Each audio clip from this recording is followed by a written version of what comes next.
దేవునికి స్తోత్రం కలుగునుగాక. అందరూ బాగున్నారా?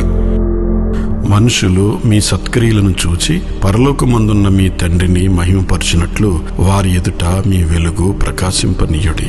మత్తయి సువార్త 5వ అధ్యాయం 16వ వచనం. దేవుని పిల్లలు కేవలం మంచివారిగా ఉండుటే కాక మంచి కార్యములను చేస్తూ వాటి యందు విస్తరించుట ద్వారా దేవునికి మహిమ కలుగుతుంది. దేవుడు సత్పురుషుడు. ఆయన తన ప్రజల ఎడల లెక్కకు మించిన సత్క్రియలను చేశాడు. మనము ఆయనను పోలి ఆయన పేరిట సత్క్రియలు చేయాలి మరియు వాటి యందు మనము నడుచుకొనవలెనని దేవుడు ముందుగా సిద్ధపరిచిన సత్క్రియలు చేయుటకై మనము క్రీస్తు యేసునందు సృజింపబడిన వారమై ఆయన చేసిన పని అయి ఉన్నాము. ఎఫెసీ 2:10.